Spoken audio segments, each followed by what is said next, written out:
Shalom dan selamat pagi jemaat yang dikasihi dalam nama Tuhan Yesus Kristus. Sungguh kita bersyukur hari ini kembali kita bisa beribadah bersama. Meskipun kita tidak beribadah di gereja, tapi kita bisa beribadah di rumah kita masing-masing. Nah, sebelum kita beribadah, ada baiknya kita memperhatikan beberapa hal apa yang harus kita lakukan ketika kita mengadakan ibadah di rumah. Yang pertama yang perlu kita lakukan adalah mari kita mengajak semua anggota keluarga kita untuk bersama-sama beribadah. Mungkin ada ama, ada akong, ada suami, istri, anak-anak atau cucu kita. Ini adalah kesempatan bagi kita untuk bisa mengajak mereka beribadah bersama di hadapan Tuhan. Dan yang kedua, mari kita persiapkan diri dengan sebaik-baiknya. Berpakaianlah yang rapi sebagaimana selayaknya ketika kita datang ke gereja untuk beribadah. Karena kita tahu ketika kita beribadah di rumah pun Tuhan hadir bersama-sama dengan kita di dalam ibadah kita. Dan ketika kita mau ibadah, persiapkanlah diri dengan baik. Alkitab, catatan, atau hal apapun yang perlu kita bawa, persiapkan ketika kita beribadah. Dan ingat satu hal, hindari semua hal yang bisa mengganggu konsentrasi kita ketika kita beribadah. Misalnya HP kita bisa kita silent-kan atau juga kita off-kan ketika kita beribadah. Dan kita harus mengingat bahwa ibadah adalah hubungan kita dengan Tuhan. Oleh karena itu kita harus hormat dengan sikap hormat dan juga menghargai Tuhan ketika kita beribadah. Dan ketika kita beribadah, itu adalah hubungan pribadi kita dengan Tuhan. Oleh karena itu ketika kita beribadah di rumah pun, kita bukan hanya sekedar menonton, tapi kita ikut bersama melakukan. Kita boleh bernyanyi bersama memuji Tuhan, kita menyembah Tuhan, kita tidak sambil makan atau sambil tiduran atau juga sambil ngobrol dengan anggota keluarga kita. Ingatlah, meskipun kita beribadah di rumah, tetapi Tuhan tetap hadir bersama-sama dengan kita di dalam ibadah kita. Selamat beribadah, Tuhan Yesus memberkati.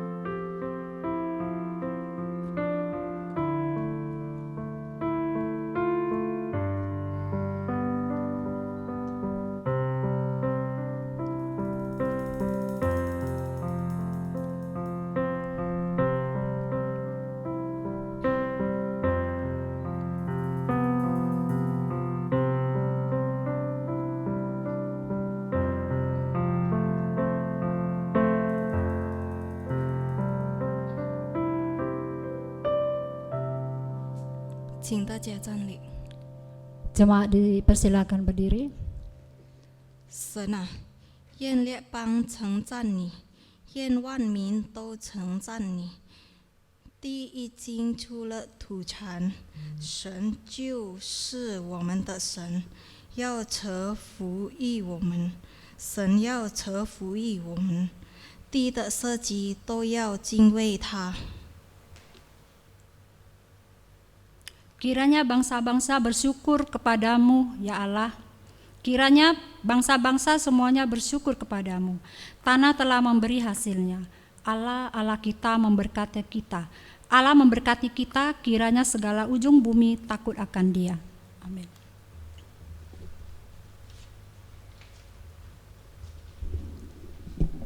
Jemaat yang terkasih, mari kita datang ke hadapan Tuhan, kita mengaku dosa kita.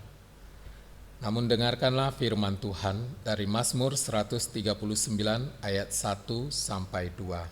请听上帝的话，从诗篇139篇第到第2节。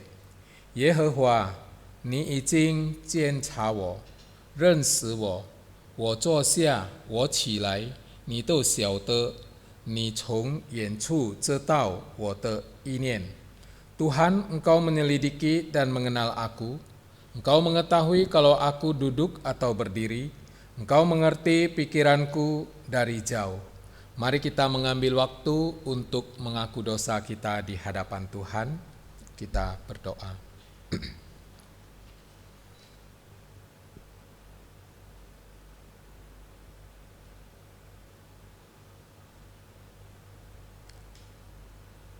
Bapa di dalam surga, kami bersyukur berterima kasih. Pada hari ini kami boleh datang membawa segala dosa kesalahan kami ke hadapan Tuhan. Kami mohon Tuhan Engkau mengampuni segala dosa dan kesalahan kami ya Bapa.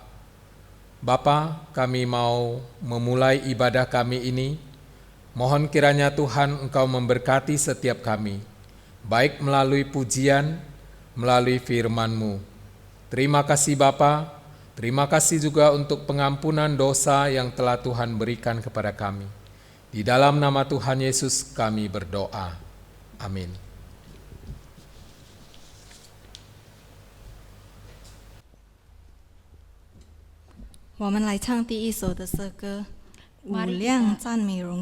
Mari kita sama-sama angkat pujian pada pagi hari ini buat Tuhan, kemuliaan dan hormat.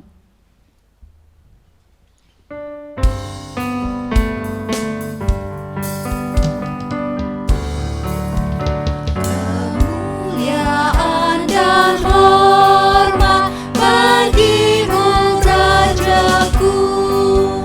Hosana puji Tuhan bersorak umatmu. Hosana Raja kami, Hosana anak Daud, utusan Allah kami, mubaraklah Engkau. Malaikat yang di surga memuji namamu, segala yang tercipta menyambutlah merdu. Kau Israel dahulu menyambut Tuhannya, kami pun mengeluhkan namamu yang kudus. 在受难者身前，一首歌颂赞美。如今主一声号天，我总更当赞美。求主今向我施恩，也拿赞美敬拜。主瑟瑟唱着美主，当受称颂美。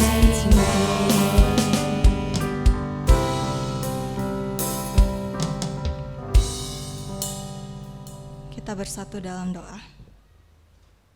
Bapa di dalam surga, kami mengucap syukur untuk kebaikan Tuhan dalam hidup kami. Kami boleh diberikan kesempatan untuk beribadah di rumah kami masing-masing. Kami serahkan ibadah kami ini ke dalam tangan Tuhan. Mohon campur tangan Tuhan agar ibadah ini boleh berjalan seturut dengan kehendak-Mu. Di dalam nama Tuhan Yesus kami berdoa dan mengucap syukur. Amin.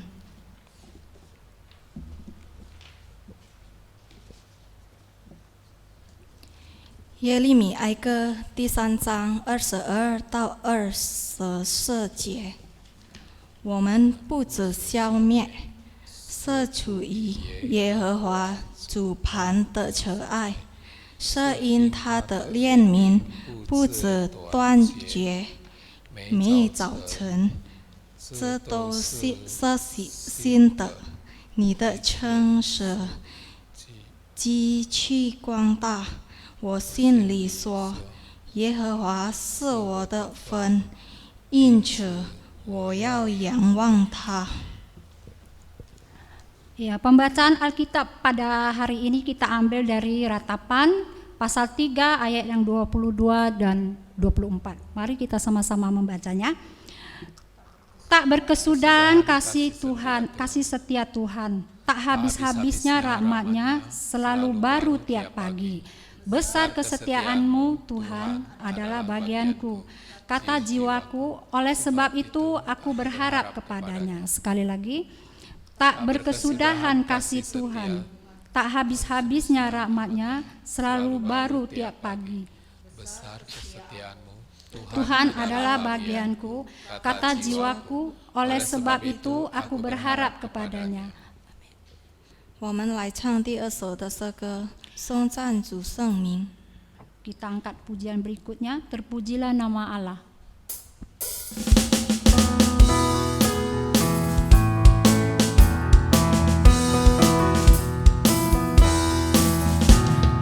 Pujilah nama Allah di tempat yang tinggi, yang utus Yesus ke dunia menebus manusia. Puji namanya, puji namanya, puji muliakan namanya. Puji namanya, puji namanya, puji muliakan namanya. Nama Yesus penuh kuasa atas segalanya. Duduk di atas tatanya, disembah malaikat. Puji namanya, puji namanya, puji muliakan namanya. Puji namanya, puji namanya, puji muliakan namanya.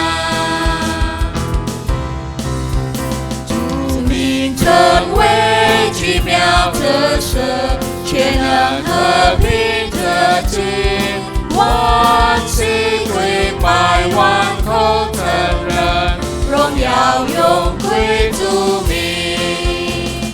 颂赞主生命，颂赞主生命，颂赞荣耀归主生命。颂赞主生命，颂赞主生命，颂赞荣耀归主生命。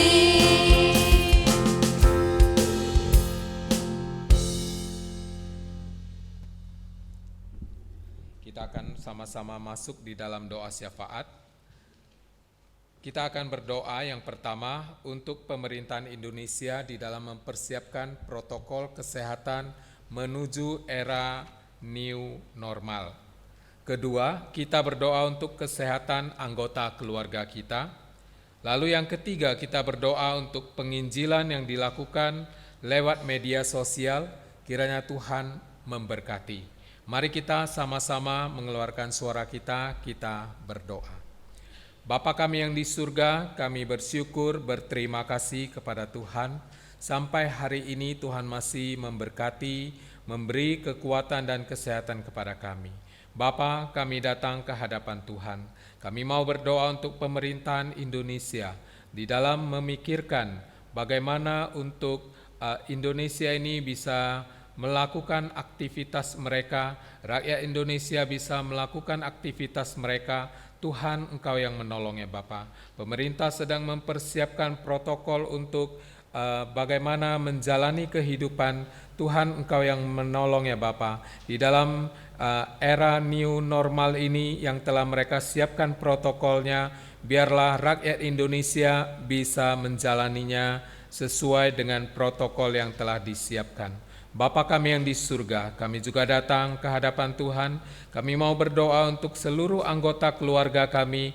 Mohon kiranya Tuhan Engkau yang memberkati, sehingga mereka tetap berada dalam lindungan Tuhan. Bapa kami yang di surga, kami juga berdoa di masa pandemik ini. Tuhan, Engkau tahu bahwa penginjilan harus terus dilaksanakan. Oleh karena itu kami mau berdoa untuk penginjilan yang dilakukan lewat media sosial. Biarlah Tuhan Engkau memberkati. Ketika setiap orang boleh melihat atau menonton penyebaran firman Tuhan, baik di rumah mereka masing-masing, mereka bisa menyaksikannya, dan biarlah Roh Kudus yang bekerja sehingga Injil semakin disebarluaskan.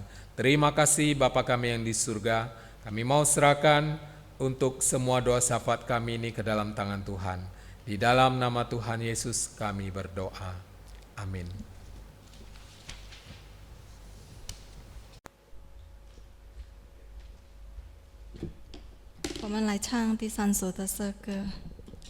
Kita angkat pujian berikutnya buat Tuhan, aku percaya.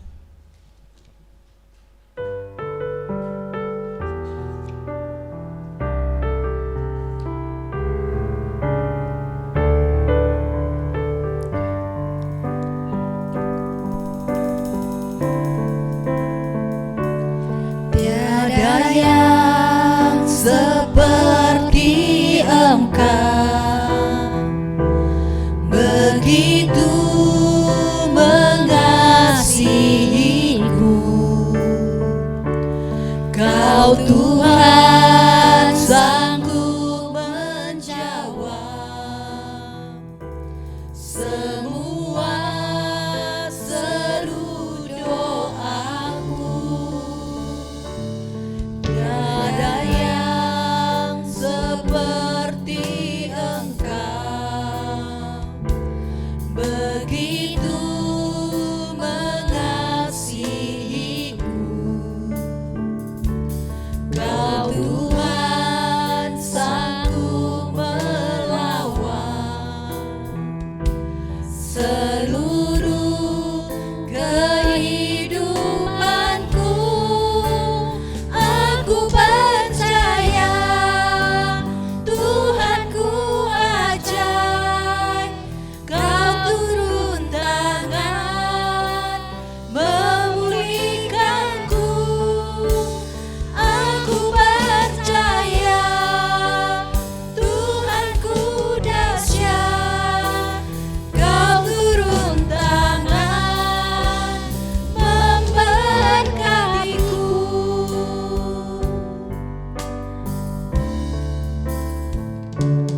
Tiada yang seperti Engkau,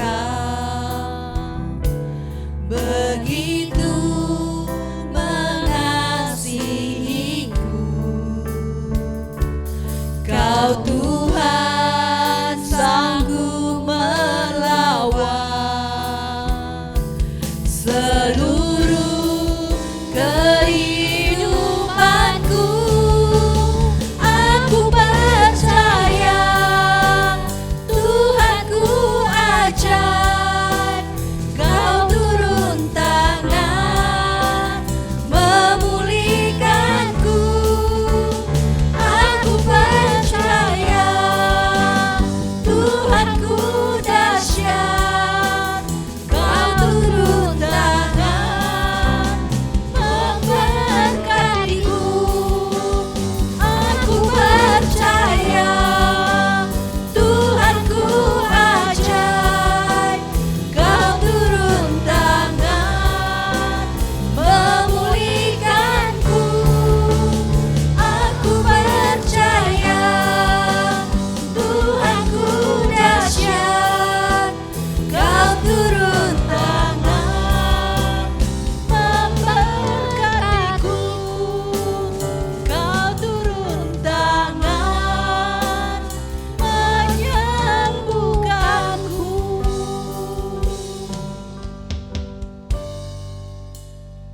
请大家站立，我们来念《使徒信经》。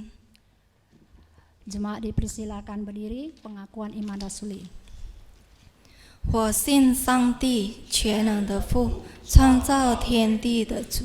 我信我主耶稣基督，上帝的独生子，因圣灵感应，如同真理玛利亚所生，在本丢比拉多手下受难，被钉于十字架，受死埋葬，将在阴间，第三天从死人中复活升天，坐在全能父上帝的右边，将来必从那里降临，审判活人死人。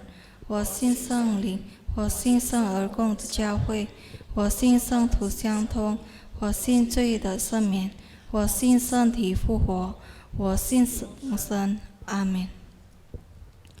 Aku percaya kepada Allah, Bapa yang Maha Kuasa, Khalik langit dan bumi, dan kepada Yesus Kristus, anaknya yang tunggal Tuhan kita, yang dikandung daripada Roh Kudus, lahir dari anak darah Maria, yang menderita sengsara di bawah pemerintahan Pontius Pilatus, disalibkan, mati dan dikuburkan, turun ke dalam kerajaan maut. Pada hari yang ketiga bangkit pula dari antara orang mati, naik ke surga, duduk di sebelah kanan Allah, Bapa yang Maha Kuasa, dan dari sana Ia akan datang untuk menghakimi orang yang hidup dan yang mati.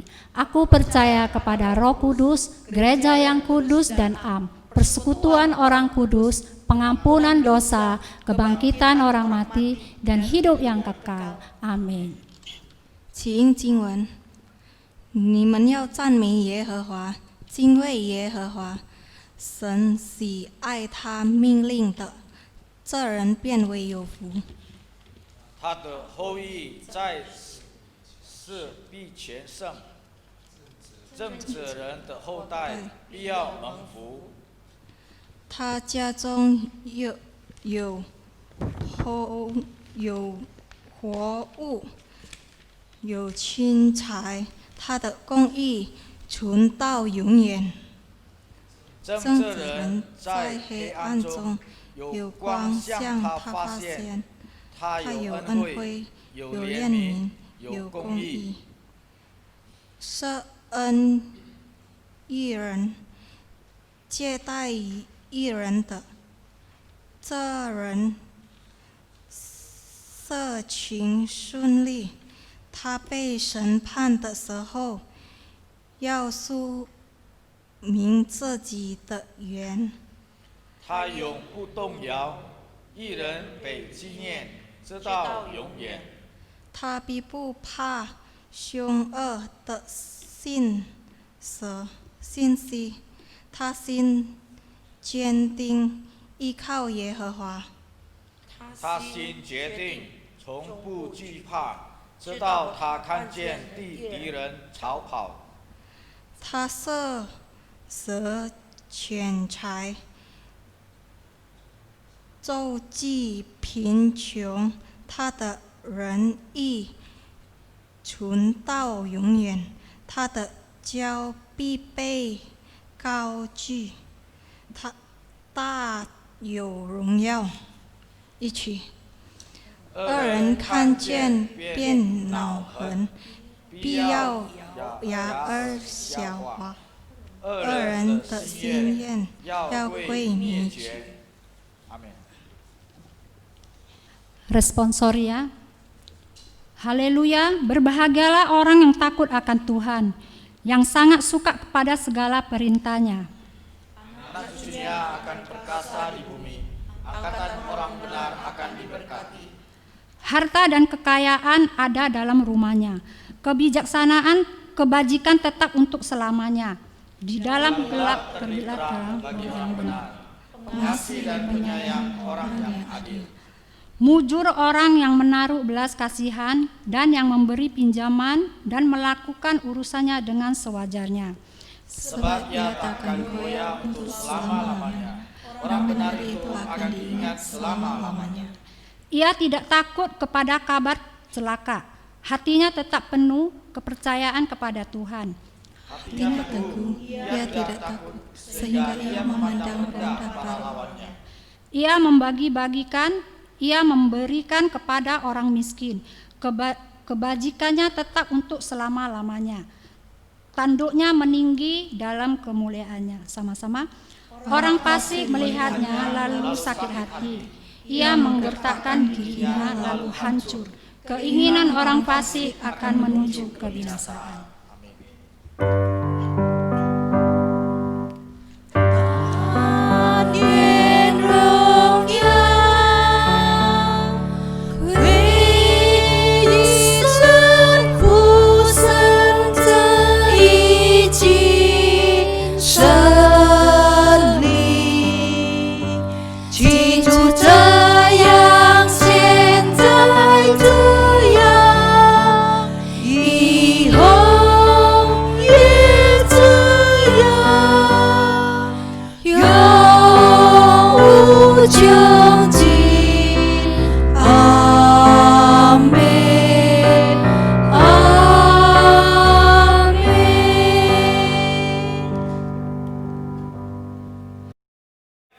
请坐。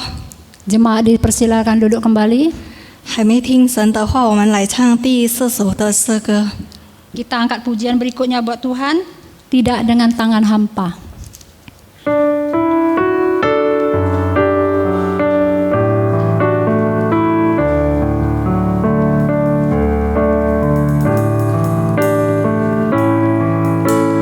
Tidak dengan tangan yang hampa, ku datang ke hadirat-Mu, menyatakan rasa syukurku atas segala berkat-Mu. Tidak dengan tangan yang hampa, ku sujud menyembah-Mu, persembahkan seluruh hidupku di atas mezbah-Mu. Segalanya yang ku miliki, semuanya daripada-Mu, kan ku bawa persembahanku yang terbaik hanya bagi-Mu.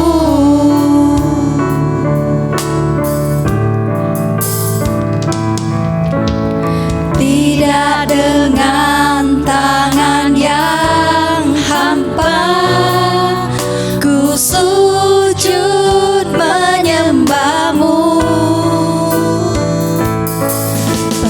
persembahkan seluruh hidupku di atas mezbah-Mu. Segalanya yang ku miliki, semuanya daripada-Mu, kan ku bawa persembahanku yang terbaik hanya bagi-Mu. Segalanya yang ku miliki, semuanya daripada-Mu, kan ku bawa persembahanku yang terbaik hanya bagi-Mu, kan ku bawa persembahanku yang terbaik hanya bagi-Mu.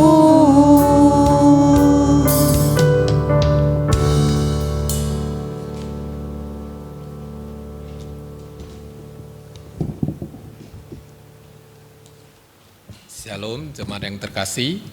Mari kita sama-sama membuka firman Tuhan dari 2 Tawarik pasal 31 ayat 2 sampai 21. Namun saya tidak membacakan semua, saya hanya membaca ayat 2 sampai 5, kemudian ayat 20 sampai 21. Nanti saudara di rumah bisa membacanya secara keseluruhan. 2 Tawarik pasal 31 ayat 2 sampai yang kelima, demikian firman Tuhan. Hizkia menetapkan rombongan para imam dan orang-orang Lewi, rombongan demi rombongan, masing-masing menurut tugas jabatannya sebagai imam atau sebagai orang Lewi, untuk mempersembahkan korban bakaran dan korban keselamatan, untuk mengucap syukur dan menyanyikan puji-pujian, dan untuk melayani di pintu-pintu gerbang di tempat perkemahan Tuhan. Raja memberi sumbangan dari harta miliknya untuk korban bakaran yakni korban bakaran pada waktu pagi dan pada waktu petang, korban bakaran pada hari-hari Sabat dan pada bulan-bulan baru dan pada hari-hari raya, yang semuanya tertulis di dalam Taurat Tuhan. Ayat keempat, ia memerintahkan rakyat, yakni penduduk Yerusalem, untuk memberikan sumbangan yang menjadi bagian para imam dan orang-orang Lewi, supaya mereka dapat mencurahkan tenaganya untuk melaksanakan Taurat Tuhan. Ayat kelima, segera setelah perintah itu tersiar, orang Israel membawa dalam jumlah yang besar hasil pertama daripada gandum, anggur, minyak, dan madu, dan segala macam hasil bumi. Mereka membawa juga persembahan persepuluhan dari segala sesuatu dalam jumlah yang besar. Kemudian ayat 20 dan 21. Demikianlah perbuatan Hizkia di seluruh Yehuda. Ia melakukan apa yang baik, apa yang jujur, dan apa yang benar di hadapan Tuhan Allahnya. Dalam setiap usaha yang dimulainya untuk pelayanannya terhadap rumah Allah dan untuk pelaksanaan Taurat dan perintah Allah, ia mencari Allahnya. Semuanya dilakukannya dengan segenap hati sehingga segala usahanya berhasil. Nah, saudara-saudari yang terkasih di dalam nama Tuhan Yesus, sebelum mendengarkan firman Tuhan, mari kita berdoa terlebih dahulu. Mari kita berdoa. Bapa kami yang di surga, kami bersyukur, berterima kasih kepada Tuhan. Pada saat ini kami akan mendengarkan firman Tuhan. Biarlah Tuhan Engkau yang menolong, supaya ketika mendengarkan firman-Mu ini, kami boleh melihat bagaimana perjuangan dari Hizkia di dalam membalikkan Yehuda kepada Allah. Tuhan, Engkau yang menolong ketika kami mendengarkan firman-Mu. Kami boleh diberkati dan kami boleh diisi dengan firman-Mu sehingga kami bisa mempraktekkannya dalam kehidupan kami. Kiranya Tuhan yang menolong kami. Di dalam nama Tuhan Yesus kami berdoa. Amin. Nah, saudara-saudara yang terkasih, tema kita yaitu perjuangan Hizkia. Nah, seorang pemimpin yaitu dia harus memperlihatkan dirinya sebagai satu panutan kepada bawahannya atau orang yang dipimpinnya. Nah, seringkali pemimpin harus bisa menjadi contoh. Kalau pemimpin tidak bisa menjadi contoh, maka bawahannya secara otomatis tidak akan melakukan apa yang disampaikan, ataupun mereka melakukan tetapi dengan perasaan terpaksa. Nah, saudara-saudara yang terkasih, seorang pemimpin harus bisa menunjukkan satu teladan, harus bisa menunjukkan satu panutan di dalam kehidupannya, sehingga semua orang yang dipimpinnya mereka bisa mengikut, bisa melihat apa yang dilakukan oleh pemimpin.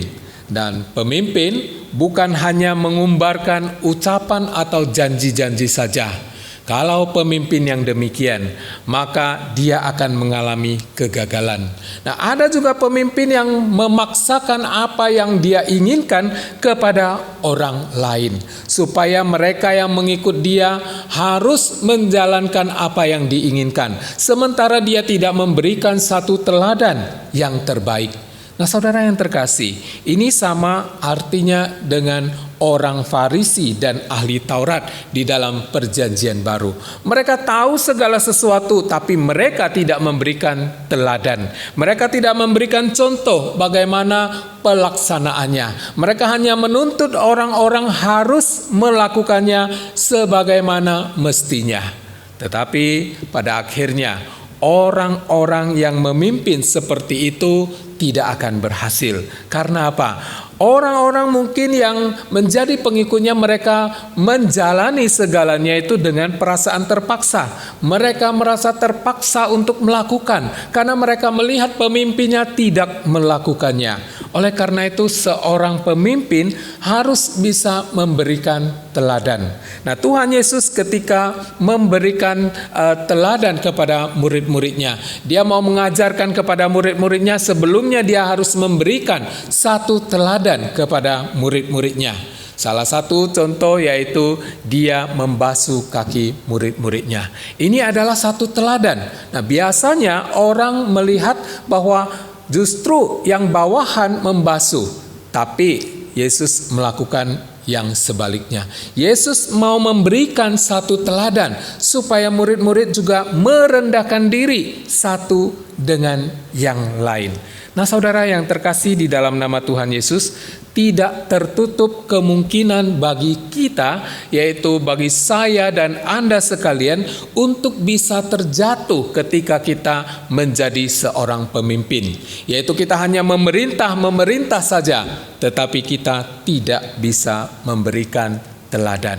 Nah, saudara-saudari yang terkasih, hal ini ternyata tidak dilakukan oleh Hizkia. Dari firman Tuhan yang kita baca pada hari ini, Hizkia pada waktu itu menjadi raja di kerajaan Yehuda. Nah, waktu dia menjadi seorang raja, dia memimpin dengan baik dan dia memberikan satu teladan yang terbaik. Nah, di dalam firman Tuhan yang kita baca di ayat 20 bagian B dan ayat 21, di situ dikatakan, ia melakukan apa yang baik, apa yang jujur, dan apa yang benar di hadapan Tuhan Allahnya. Dalam setiap usaha yang dimulainya untuk pelayanannya terhadap rumah Allah dan untuk pelaksanaan Taurat dan perintah Allah, ia mencari Allahnya. Semuanya dilakukan dengan segenap hati sehingga segala usahanya berhasil. Nah, saudara yang terkasih, kita melihat Hizkia memberikan satu teladan. Dia dengan jujur dikatakan benar di hadapan Tuhan dan selalu mencari Allah. Itu teladan yang dia berikan. Dan dikatakan bahwa dia melakukan semuanya itu dengan segenap hati dan segala usahanya berhasil. Saudara-saudara yang terkasih, orang yang setia kepada Tuhan dan orang yang benar kepada Tuhan, itu bukan berarti dia terbebas dari segala masalah kehidupannya. Justru orang yang setia kepada Tuhan, orang yang benar di hadapan Tuhan, justru banyak orang merasa ingin menjatuhkan mereka. Nah, Hizkia juga mengalami hal itu.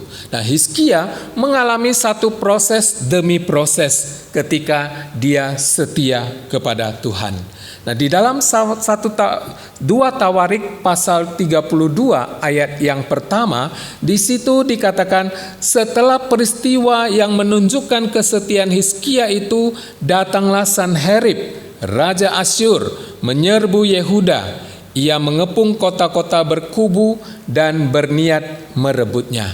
Nah, saudara-saudara yang terkasih, ketika Hizkia sudah melakukan hal yang terbaik, waktu itu pergumulan datang, permasalahan datang. Dikatakan ketika Israel, Yehuda pada waktu itu berada di dalam keadaan yang tenang, tiba-tiba ada berita yang buruk, yaitu mereka seperti terjepit. Raja Asyur datang untuk menyerang.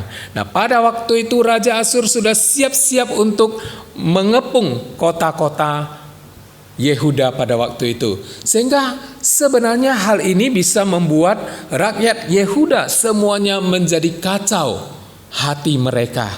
Tapi apa yang dilakukan oleh Hizkia? Hizkia tidak tawar hati. Meskipun mereka tahu Raja Asyur adalah raja yang besar dan punya kekuatan yang cukup besar, tetapi dia tetap tenang. Dia datang kepada Tuhan, dia sampaikan semuanya kepada Tuhan. Dan dia tidak pernah merasa kecewa dan dia tidak pernah panik ketika mendengar bahwa Raja Asyur sudah mengepung kota-kota berkubu pada waktu itu. Dia mempunyai sikap hati yang benar, sikap hati yang tenang ketika mendengarkan masalah itu. Dia tidak mengeluh kepada Tuhan, bukankah aku sudah setia kepada Tuhan, tapi kenapa engkau mendatangkan Raja Asyur untuk menghancurkan Yehuda? Dia tidak demikian, tapi dia justru datang kepada Tuhan, berbicara kepada Tuhan, sebab dia yakin Tuhanlah yang bisa diandalkan dalam kehidupannya.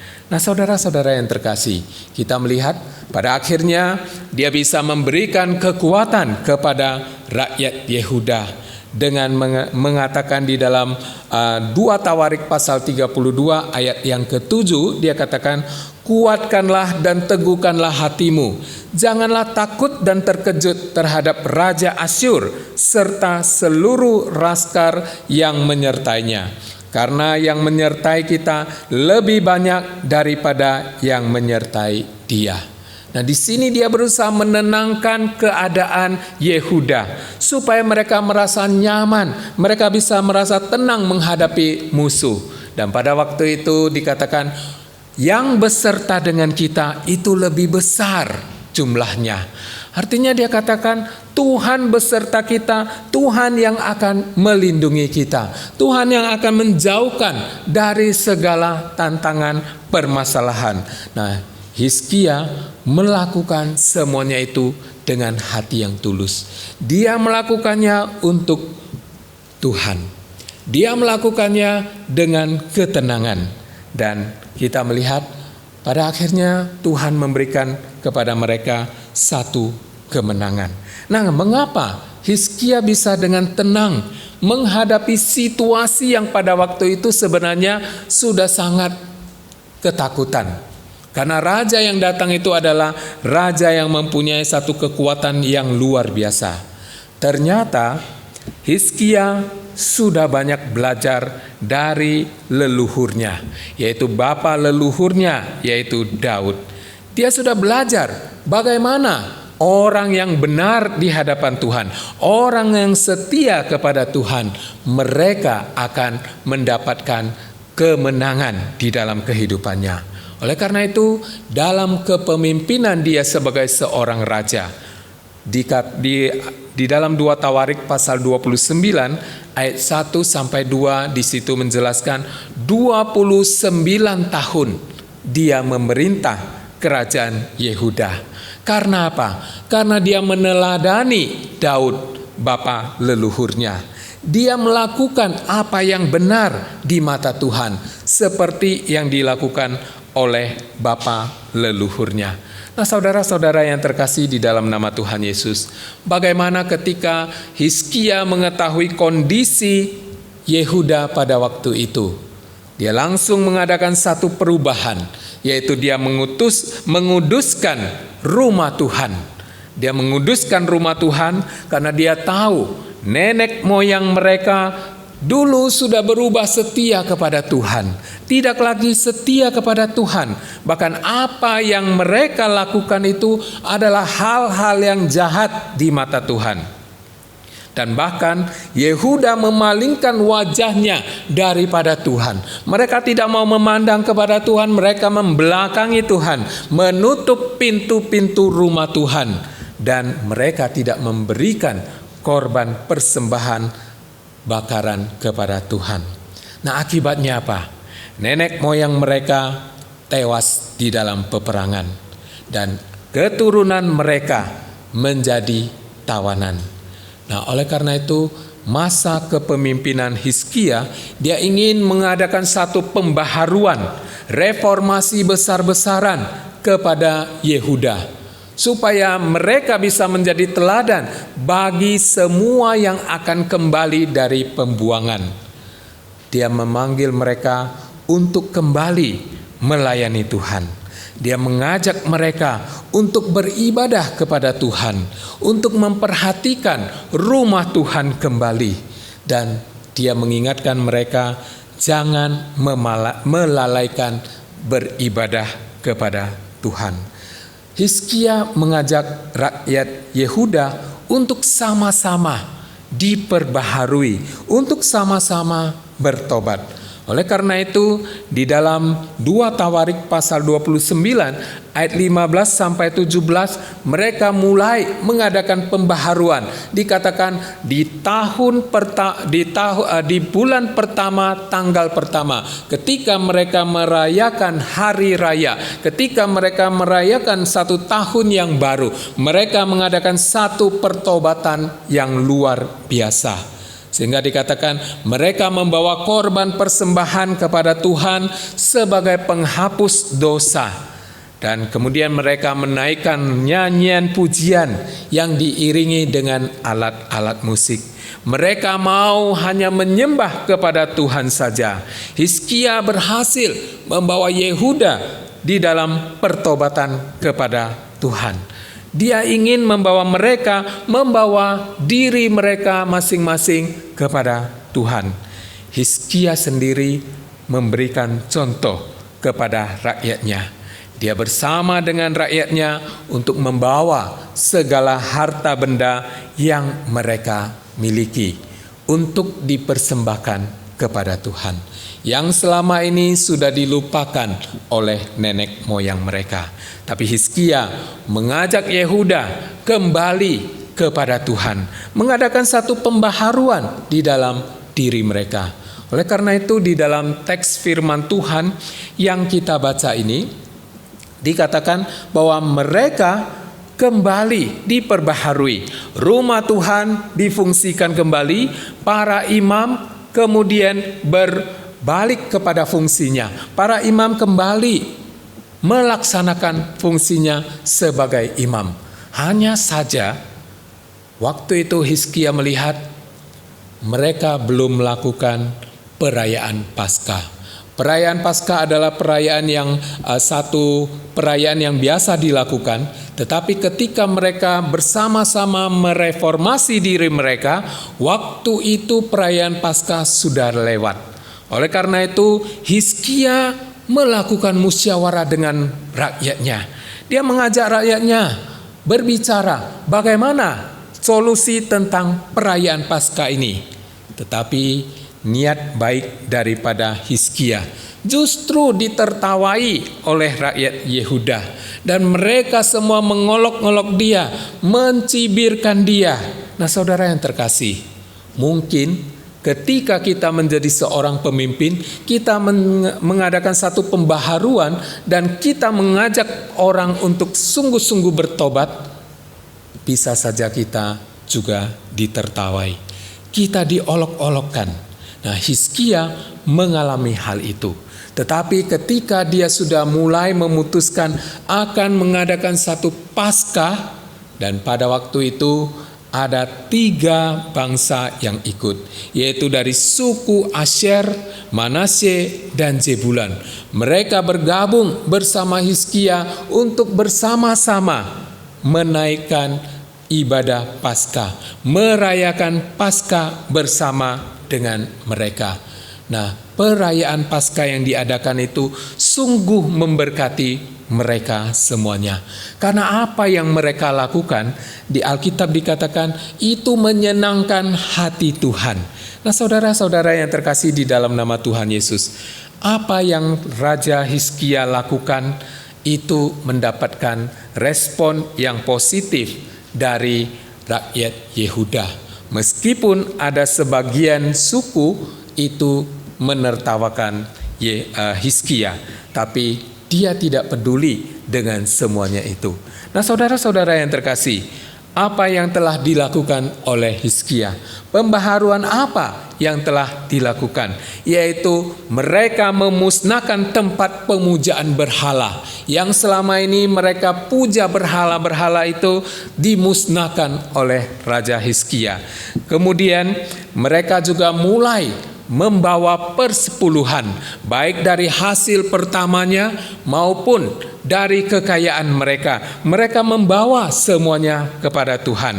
Dan mereka juga, Hizkia sendiri memerintahkan supaya dibangun lebih banyak bilik-bilik untuk penyimpanan persepuluhan dalam bentuk hasil tanaman mereka. Oleh karena itu, Hizkia sudah melakukan yang terbaik, sehingga persembahan persepuluhan mereka, yaitu berupa bahan-bahan logistik dan juga persepuluhan mereka, bisa disimpan di dalam bilik-bilik yang sudah dibangun itu. Nah, Hizkia tidak lupa juga untuk memanggil para imam yang bekerja pada waktu itu, yang bertugas di bait Allah pada waktu itu, untuk mengawasi semua persembahan itu. Persembahan itu diawasi dengan ketat dan juga didistribusikan kepada kaum Lewi, kepada para imam. Itu dia salurkan dan semuanya tepat sasaran. Nah, saudara-saudara yang terkasih di dalam nama Tuhan Yesus, ketika Hizkia mengalami satu masa kejayaan, dia masih bisa mengendalikan diri. Mengendalikan diri itu adalah masalah terbesar bagi seorang pemimpin. Karena seorang pemimpin yang sudah berhasil atau sudah sukses, bisa saja hatinya berbalik daripada Tuhan. Karena lebih banyak seorang pemimpin, mereka awalnya sangat baik, tetapi mengakhiri tugas mereka dengan tidak baik. Karena apa? Karena mereka terpengaruh dengan kesombongan, tergiur dengan kesuksesan, merasa bahwa semuanya itu adalah jasa dia sendiri, merasa bahwa apa yang dia lakukan itu adalah karena kehebatan dirinya. Tapi ingat, kepada semua pemimpin kita harus ingat juga bahwa semua kesuksesan kita, semua yang kita lakukan bukan jasa kita, tapi karena anugerah Allah. Tuhan yang mengizinkan semua hal itu. Sehingga seharusnya kita kembalikan kepada Tuhan. Kita harus tetap setia, menjaga kesetiaan hati kita, keteguhan hati kita kepada Tuhan, yang tetap percaya kepada Tuhan.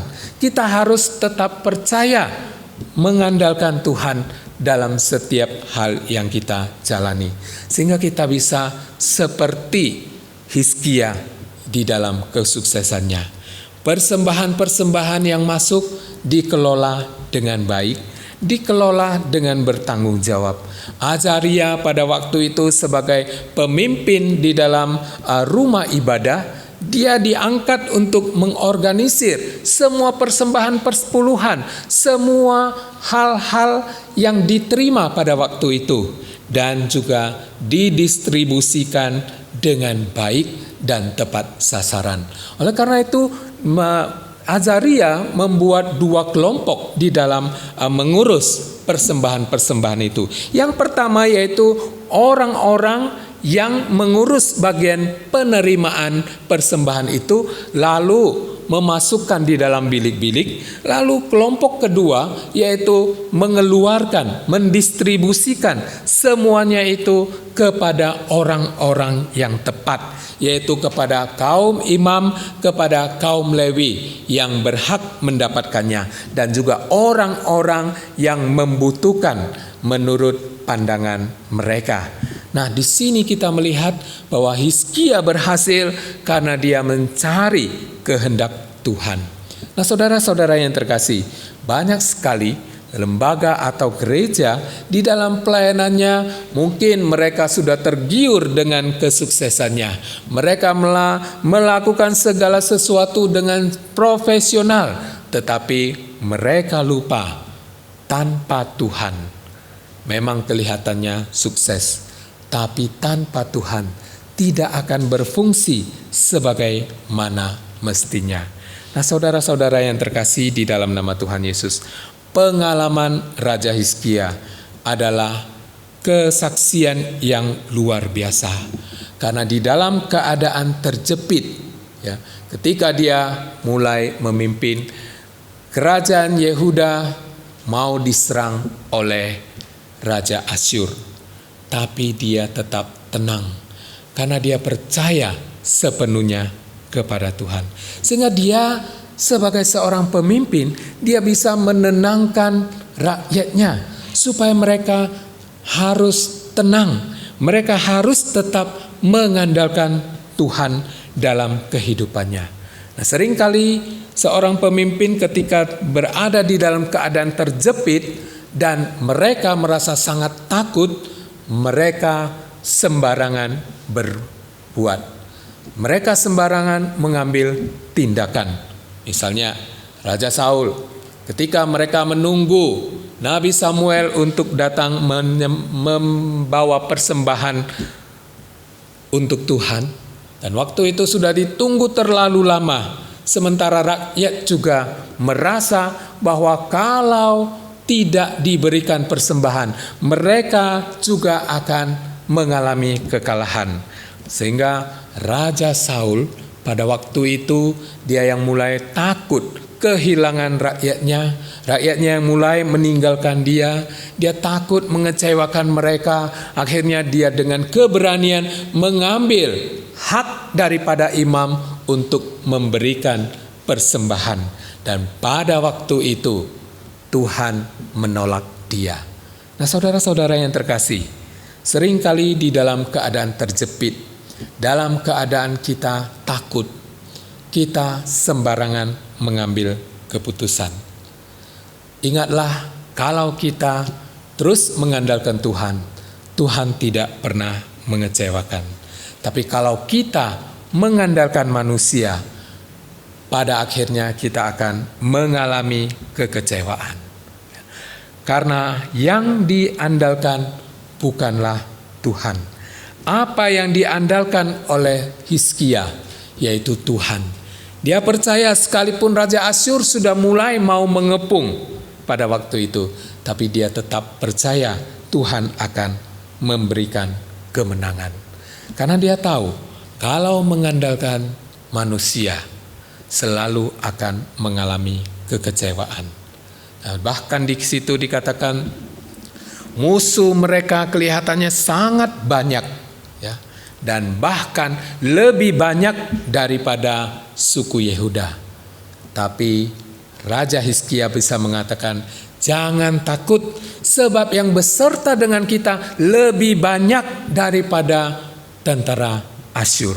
Ini satu iman yang luar biasa. Iman yang bisa menenangkan hati rakyatnya semua. Dan mereka dengan hati yang tenang untuk bisa melanjutkan perjalanan kehidupannya. Dan kita melihat akhirnya Hizkia boleh memimpin rakyat Yehuda kembali kepada Tuhan. Dan dari Hizkia, apa yang mau kita lihat? Perjuangan Hizkia yang begitu luar biasa. Kita bisa melihat dia tetap beriman kepada Tuhan. Dalam segala hal dia tetap mengandalkan Tuhan. Imannya tidak digoyahkan. Karena apa? Karena dia sudah belajar dari bapa leluhurnya bagaimana orang yang hidupnya benar di hadapan Tuhan. Tuhan tidak pernah meninggalkan. Kemudian yang kedua, ketika pergumulan datang, ketika rakyat sudah bersungut-sungut karena tentara Asyur sudah mau menyerang, dia tetap ingat, andalkan Tuhan di dalam kehidupan.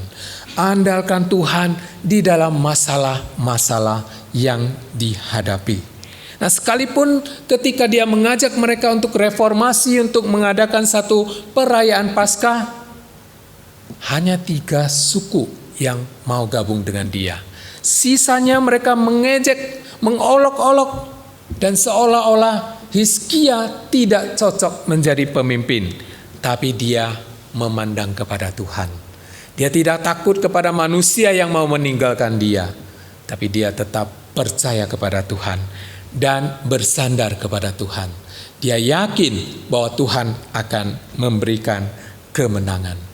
Kemudian yang keempat, apa yang bisa kita lihat dari perjuangan Raja Hizkia? Yaitu dia melakukan segala sesuatu itu dengan sungguh-sungguh untuk Tuhan. Dia melakukannya dengan sungguh-sungguh, dengan serius dia lakukan untuk Tuhan. Oleh karena itu, saudara yang terkasih, marilah kita terus belajar. Kita belajar dari perjuangan Raja Hizkia yang begitu setia kepada Tuhan dan selalu mengandalkan Tuhan. Baik di dalam situasi yang tenang, situasi yang gawat, dia tetap mengandalkan Tuhan. Bahkan di dalam setiap rencana, dia selalu mengandalkan Tuhan. Biarlah kita boleh meneladani perjuangan Raja Hizkia yaitu tetap mengandalkan Tuhan dalam setiap kehidupan kita. Kiranya Tuhan memberkati kita. Mari kita berdoa. Bapa kami yang di surga, kami mau bersyukur, berterima kasih kepada Tuhan. Pada hari ini kami diingatkan tentang kehidupan perjuangan Raja Hizkia, di mana beliau sudah memberikan satu teladan yang terbaik. Biarlah Tuhan ini mengajarkan kepada kami dalam setiap pergumulan kehidupan kami. Ketika susah, kami ingat Tuhan. Ketika senang, kami juga ingat Tuhan. Tuhan tolong supaya kami bisa melakukan firman-Mu, kami bisa tetap setia kepada Engkau. Di dalam nama Tuhan Yesus kami berdoa. Amin.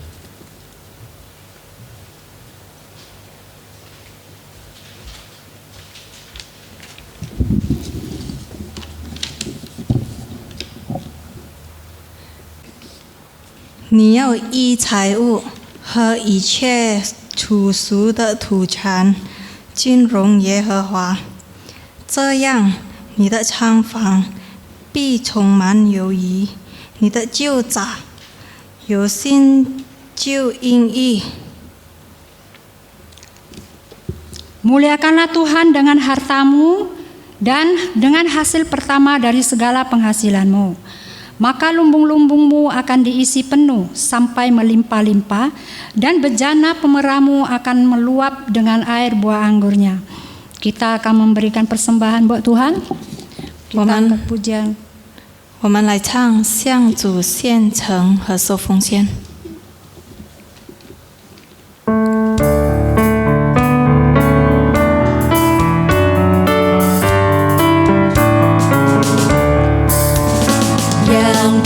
persembahkan berasal darimu, ku sembahkan kepadamu, ku jadi hamba-Mu.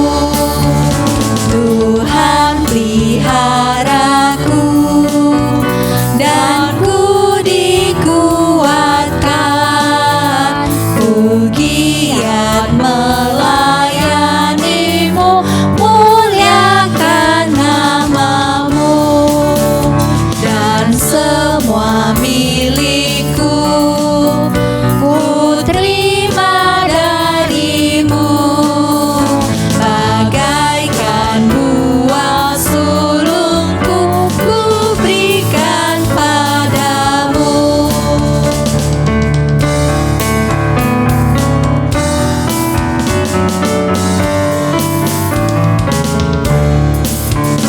凡我向主所成，都是主一主恩；凡我所有，都属于主，我是主的仆人。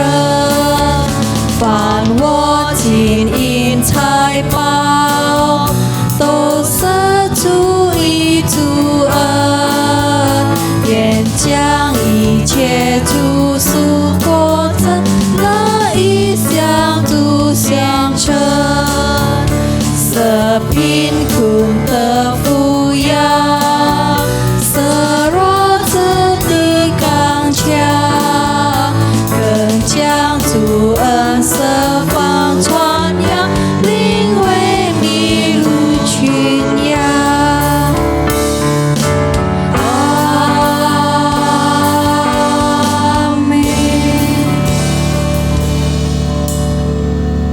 Jemaat dipersilakan berdiri. 请大家站立。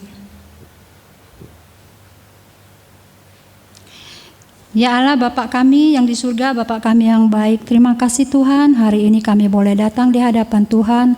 Masih Engkau perbolehkan juga kami berkumpul di tempat ini meskipun masih belum selesai oleh virus corona, tapi kami boleh di sini untuk beribadah dan bersama-sama untuk memuji Tuhan.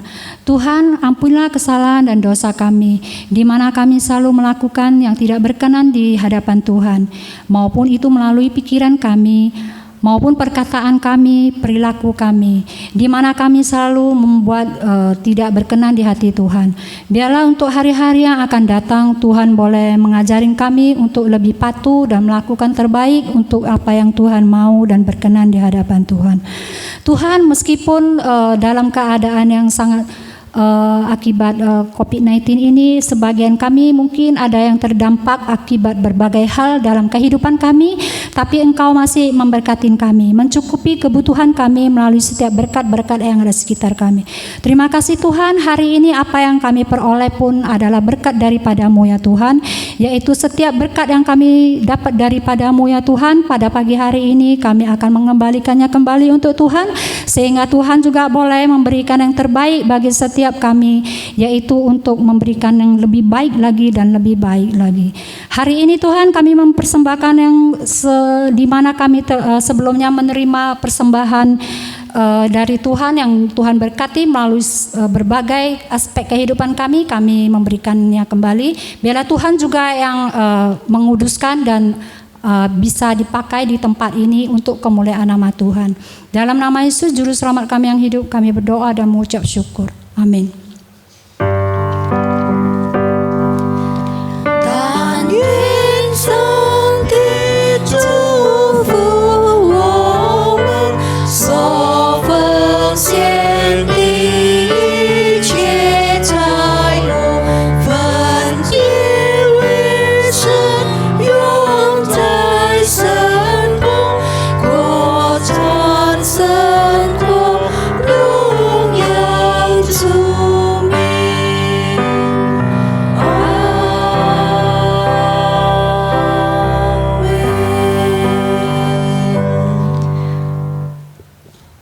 我们来唱第6首的诗歌。 Kita angkat pujian buat Tuhan untuk menutup ibadah kita pada hari ini. Tuhanlah kekuatan dan makmurku.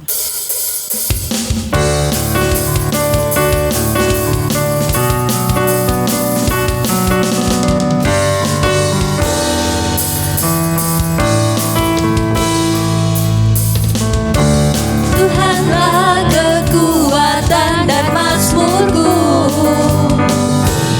Dia gunung batu dan keselamatanku.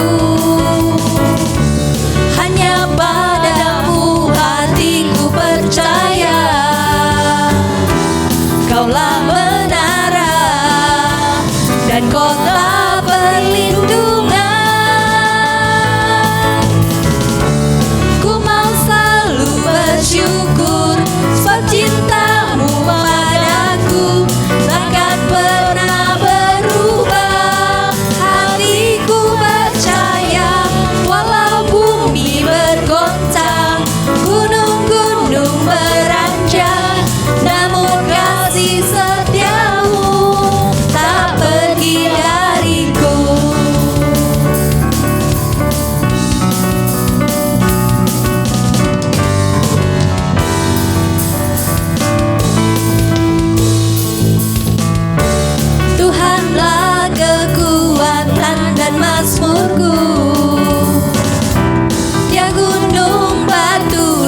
主祷文三一颂祝福。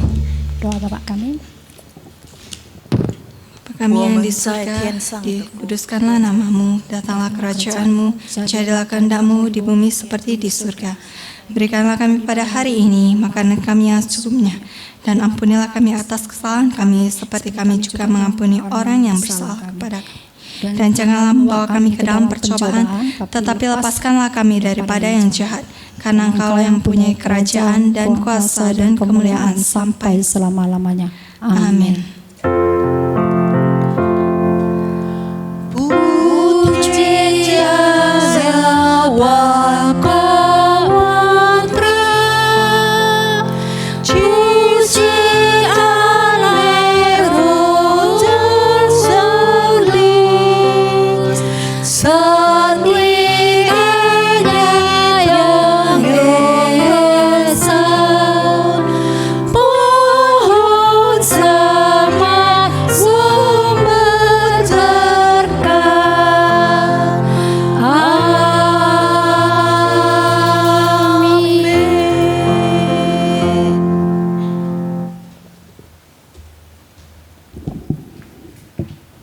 Kita akan terima berkat daripada Tuhan.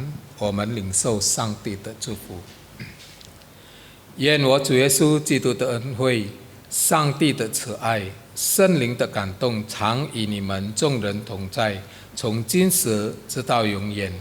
Kiranya kasih karunia dari Tuhan kita Yesus Kristus, kasih sayang daripada Allah Bapa, dan persekutuan di dalam Roh Kudus itulah yang menyertai, memberkati engkau mulai saat ini, besok dan sampai selama-lamanya. Amin.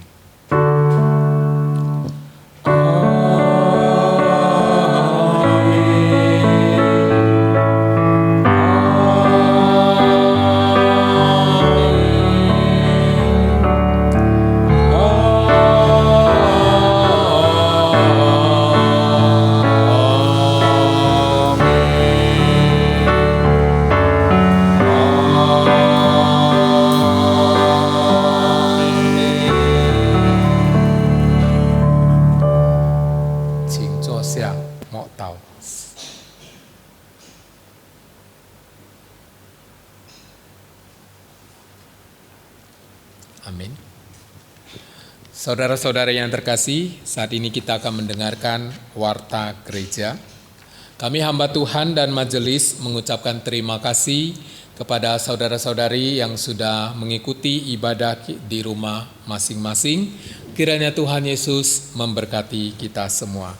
Kemudian kita pada Rabu malam tetap ada doa di rumah masing-masing. Biarlah kita tetap setia mengikutinya dan kita tetap berdoa untuk bangsa dan negara kita sehingga COVID-19 ini bisa cepat berlalu. Kemudian bagi saudara-saudari yang ingin memberikan persembahan, di layar sudah ada barcode supaya bisa scan, atau kita juga bisa mentransfernya ke rekening yang sudah tersedia, atau juga bisa mengantarkannya ke pastori atau sekretariat untuk diserahkan kepada bendahara. Kemudian kita akan memperingati Hari Ayah pada hari Minggu tanggal 21 Juni 2020. Kiranya kita bisa tetap setia di dalam ibadah kita dan tetap menjaga kesehatan kita. Amin. Tuhan Yesus memberkati.